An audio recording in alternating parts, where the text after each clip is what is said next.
Aku di Batam, engkau di Jakarta. Jarang bertemu, jarang berjumpa. Kalaupun lama kita tidak bertegur sapa, jangan putus doa agar tetap bahagia. Lagi ya, oke. Dua sejoli bergandengan tangan, menghabiskan senja di pantai indah Kapuk. Saatnya kita dengar firman Tuhan. Kuharap engkau tidak mengantuk. Iya. Yang di ruang Zoom boleh buat puisi di chat saja. Ya, kuharap saudara tidak mengantuk ya. Oke, saudara yang terkasih, tadi tema Jakarta itu sangat menarik bagi saya. Sebuah kerinduan bahwa Jakarta ingin menjadi atau menjadi karya untuk Nusantara. Jakarta tidak hanya memberkati kotanya sendiri, tetapi ingin hadir dan menghadirkan dampak yang besar bagi daerah-daerah lain di Nusantara. Ini satu kerinduan yang sangat baik, yang mempertegas slogan Jakarta, sukses Jakarta untuk Indonesia. Nah, saudara, malam ini tema kita seperti yang sudah disampaikan kepada saudara dengan judul Seperti Minyak yang Meleleh.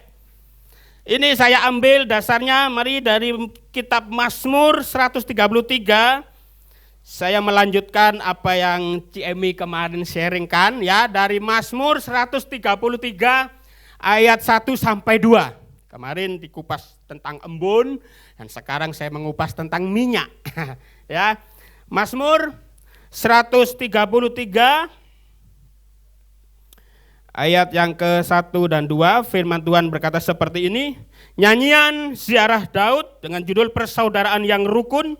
Sungguh alangkah baiknya dan indahnya apabila saudara-saudara diam bersama dengan rukun, seperti minyak yang baik di atas kepala, meleleh ke janggut, yang meleleh ke janggut Harun dan ke leher jubahnya. Sampai sini saja. Saudara,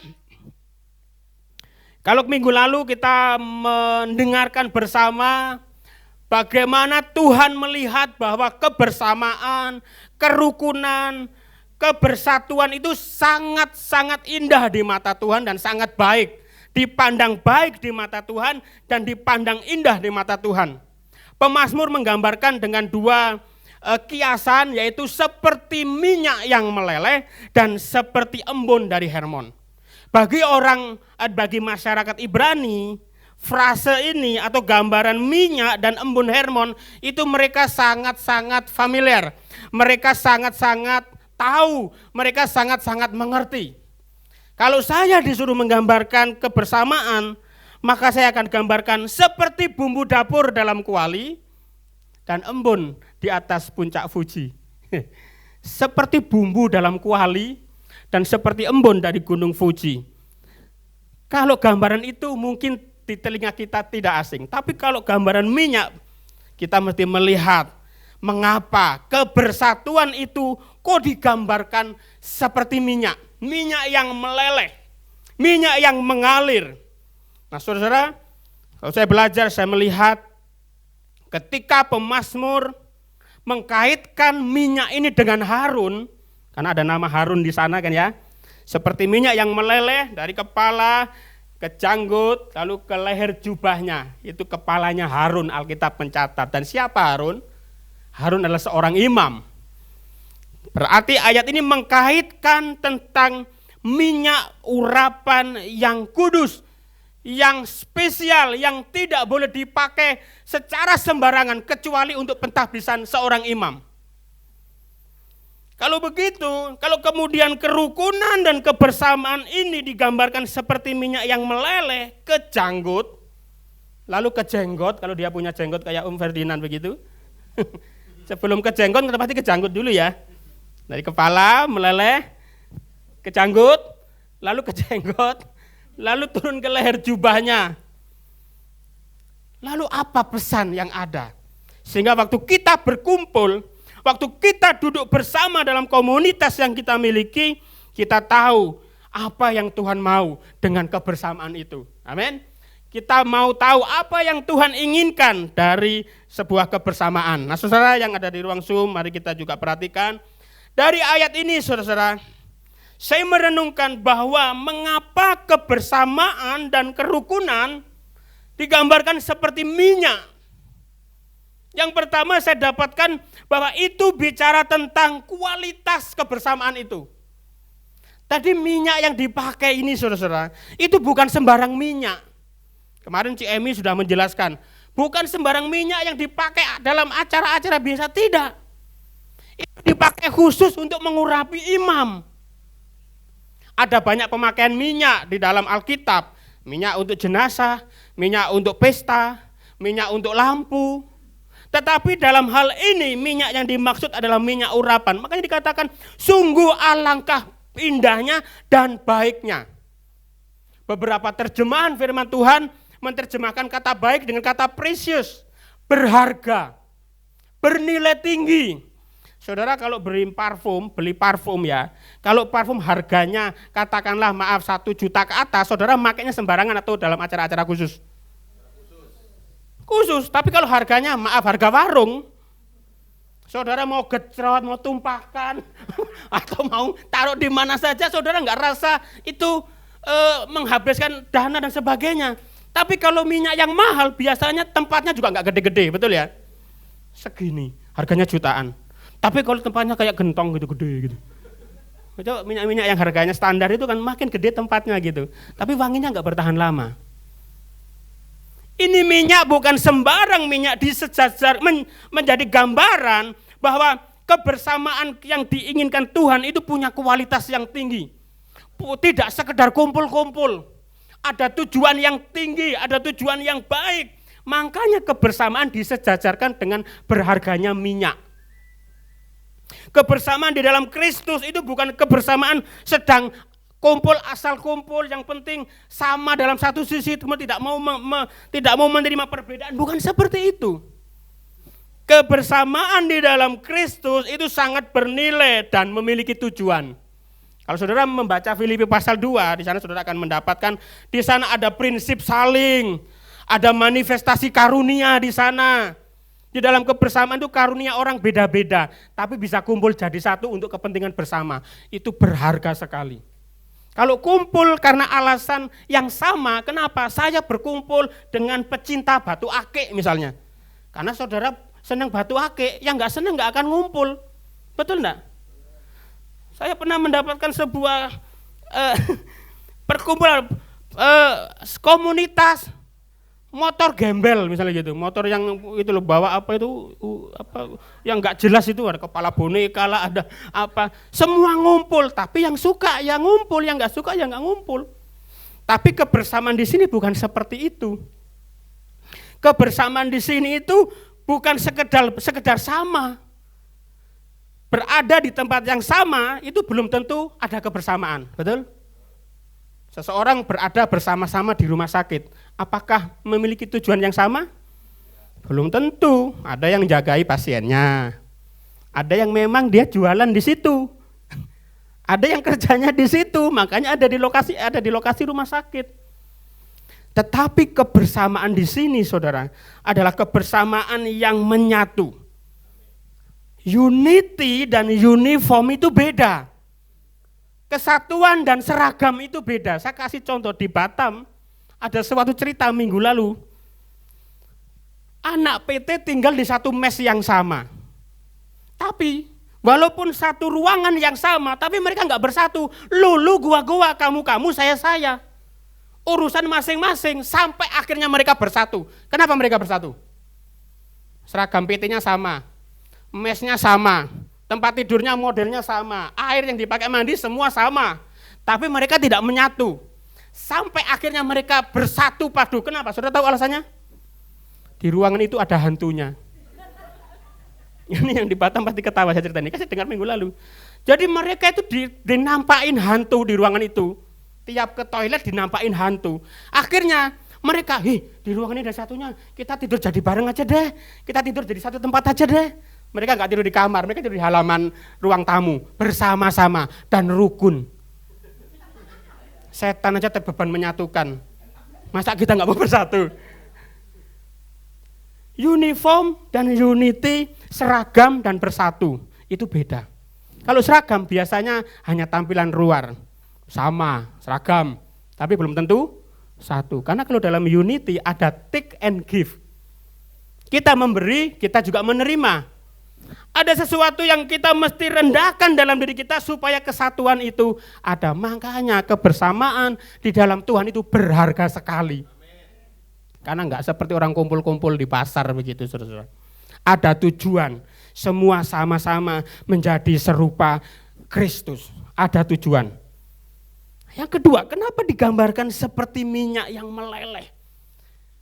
Selain memang itu menunjukkan kualitas kebersamaan kita, yang kedua saya merenungkan di dalam kebersamaan kita ada proses dan ada dinamika. Berkumpul itu perlu proses enggak untuk menyamakan banyak hal? Perlu. Kalau saudara kumpul di mana? Di balai RW, nggak perlu menyamakan apa-apa, cuma satu tujuannya apa, ketemu RW. Tapi kalau di komunitas komit misalnya, saudara untuk bertemu itu perlu proses nggak? Perlu waktu, perlu proses. Ada sesuatu yang akan terjadi menjadi dinamika sehingga kebersamaan itu terjadi. Saudara, minyak urapan itu kalau menurut Keluaran 30 bisa ditampilkan Keluaran 30 ayat 23 sampai 25. Bisa? Keluaran 30 ayat 23 sampai 25 saya bacakan, perhatikan, saudara bisa perhatikan di handphone saudara. Ambillah, ini cara membuat minyak urapan ya. Ambillah rempah-rempah pilihan, mur tetesan 500 sikal, kayu manis harum setengah dari itu, yakni 250 sikal, dan tebu yang baik 250 sikal. Dan kayu teja 500 sikal, ditimbang menurut sikal kudus. Dan minyak zaitun 1 hin. Haruslah kau buat semuanya itu menjadi minyak urapan yang kudus. Suatu campuran rempah-rempah yang dicampur dengan cermat. Seperti buatan seorang tukang campur rempah-rempah. Itulah yang harus menjadi minyak urapan yang kudus. Coba ditahan ayat 23, coba turun. Coba kita lihat campurannya apa saja. Oke. Apa saudara? Mur, ini bukan mur baut itu ya. Mur, ukurannya enggak usah dikonversikan terlalu lama. Mur tetesan. Lalu apa lagi? Kayu manis. Lalu tebu, bayangkan tebu yang dipres di jalan-jalan itu ya. Beda sepertinya. Lalu apa lagi? Kayu teja, lalu minyak zaitun. Bayangkan berbagai macam rempah-rempah disatukan, tetapi dia tidak kehilangan karakteristik aromanya masing-masing. Yang kayu manis tetap ada di situ. Dia tidak bercampur sampai kehilangan. Kayu manis mana? Enggak ada, enggak begitu. Masih ada di situ kayu manis, tapi ukurannya beda. Masih ada di situ tebu, tapi ukurannya beda. Masih ada di situ minyak zaitun, tapi ukurannya beda. Masih ada di situ kayu teja tapi ukurannya beda, tapi bersatu. Menyatu menjadi satu tanpa kehilangan jati diri, itulah kebersamaan yang sesungguhnya. Saudara berkumpul di sini dengan semua potensi masing-masing, talentanya beda-beda, betul? Ini tadi. Talentanya beda-beda. Ada yang drum, ada yang gitar, ada yang keyboard. Waktu memainkan musik bersama-sama, apakah mereka kehilangan suaranya? Suaranya drum hilang tiba-tiba karena kemakan oleh ini keyboard. Enggak toh? Mereka bunyi, memainkan fungsinya masing-masing tapi dalam satu keharmonisan. Itu namanya kebersamaan yang sesungguhnya. Waktu kita berkumpul di dalam kebersamaan itu, Prio tetap menjadi Prio, Bu Herni tetap menjadi Bu Herni, Pak Beni tetap menjadi Pak Beni, tapi semua menyatu dan tanpa kehilangan identitasnya. Dan berfungsi seperti karunia dan talentanya. Dalam kebersamaan, makanya berharga sekali kebersamaan, indah sekali. Kalau bersama lalu kita tidak punya jati diri, itu kan seperti apa bersama seperti itu sampai kita nggak bisa punya hak ngomong, nggak bisa memanifestasikan karunia, kita bebek saja, kan bukan kebersamaan yang sehat seperti itu. Nah, di komunitas yang sehat, Seperti itulah dinamika proses kebersamaan. Ada talenta di sana macam-macam. Ada karunia yang berbeda-beda. Ada latar belakang yang berbeda-beda. Ada tingkat pertumbuhan iman yang berbeda dalam kelompok yang sama. Betul enggak? Coba saudara dengan jujur, dalam satu kelompok ketika berkumpul, yang satu waktu disuruh doa langsung, oke, saya berdoa. Yang lain belum tentu, minggu depan ya. Ya karena memang tingkat pertumbuhannya belum seperti itu gitu. Tapi kita akan tetap menghargai dia, betul kan? Apa kita usir dari kelompok itu? Ih, ini kelompok orang sudah bisa doa, kamu belum sana-sana. Kan gak begitu. Kan gak begitu saudara-saudara. Itulah sebabnya kalau kita membaca di dalam Efesus 4 ayat 16, diberikan gambaran seperti ini. Daripadanya lah, Efesus 4 ayat 16, daripadanya lah seluruh tubuh yang rapi tersusun dan diikat menjadi satu oleh pelayanan semua bagiannya, sesuai dengan kadar pekerjaan tiap-tiap orang, sesuai dengan kadar pekerjaan tiap-tiap anggota, menerima pertumbuhannya dan membangun dirinya dalam kasih. Perhatikan kata kadar pekerjaan tiap-tiap anggota menerima pertumbuhannya. Ini bicara apa? Kadar itu bicara apa? Kualitas tapi ke arah ukuran. Kita ini beda. Seseorang bisa bertobat pada tanggal yang sama, dibaptis pada tanggal yang sama, di air yang sama, oleh pendeta yang sama. Bisa. Tapi pertumbuhannya bisa tidak sama, betul enggak? Tergantung orang itu. Makanya kita yang sudah mungkin merasa, oh aku sudah levelku naik, enggak usah merendahkan yang levelnya belum naik. Yang levelnya belum naik, jangan rendah diri, ayo bersama-sama naik. Amin. Itu kebersamaan yang dimau. Makanya sungguh alangkah indahnya dan baiknya hidup bersama dengan rukun. Digambarkan seperti minyak, kan ada proses-proses di sana. Menyatukan orang dua aja sulit. Dua orang bersatu, dua kepala berpikir. 5 orang berkumpul, 5 kepala berpikir. 100 orang berkumpul, berapa kepala ikut mikir? 100, makanya makin rame kan. Nah iblis itu pinter, makanya gak usah banyak-banyak, eksklusif saja. Itu jebakannya, saya pernah lihat.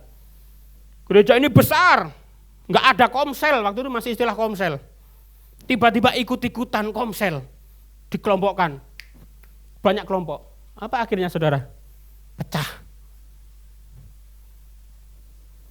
Saya masuk gereja itu, bagus, gak ada komsel, tapi ibadah keluarganya kuat. Komisi-komisi kuat, komisi wanita kuat, komisi lansia kuat, komisi pria kuat, lalu ikut-ikutan. Oh gereja sana lo bertumbuh pakai komsel, ayo kita buat komsel, komisinya dihapus, nggak ada pria, nggak ada wanita, nggak ada lansia, semua dikomselkan. Lalu saya pergi ke Bandung, balik di gereja itu, bubar, eksklusif, bukan itu kebersamaan yang Tuhan mau. Kebersamaan yang Tuhan mau kita saling menerima, saling menganggap yang lain lebih penting dari diri kita, itu kata Filipi pasal 2. Dan di dalam kebersamaan kita ada kasih mesra, ada penyataan roh, ada manifestasi karunia. Semua untuk membangun semuanya ke arah Kristus. Makanya kebersamaan di dalam Yesus, kebersamaan yang harganya itu mahal. Karena di sana kita take and give. Kita harus memberi, kita juga menerima. Kemudian yang ketiga, saudara-saudara, mengapa digambarkan seperti minyak yang meleleh?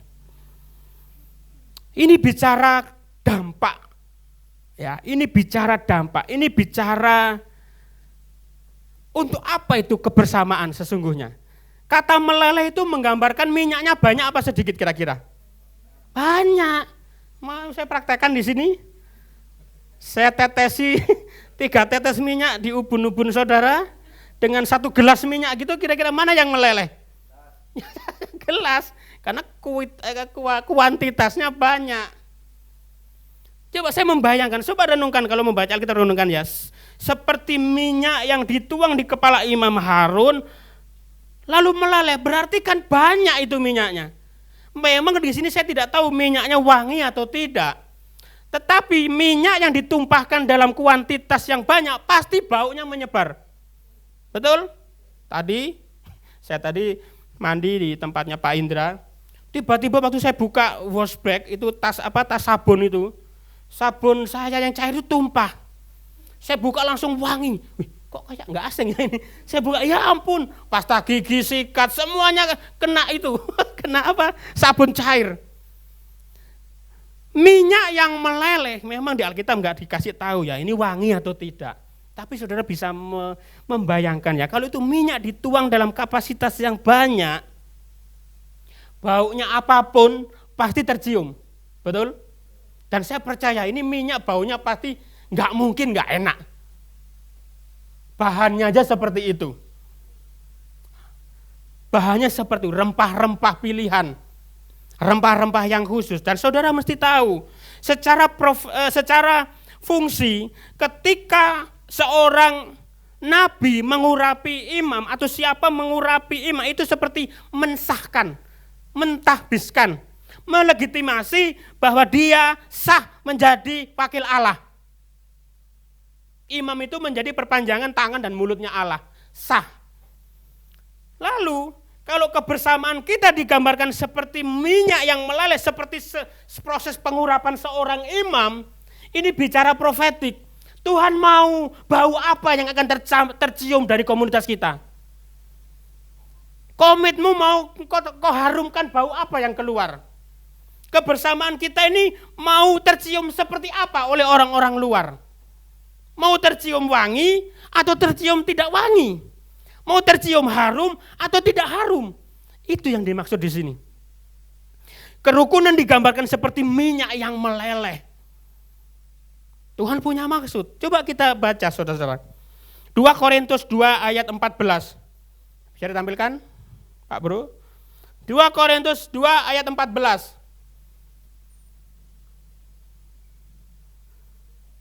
Saya baca ya. Tetapi syukur bagi Allah. Nah ini dia.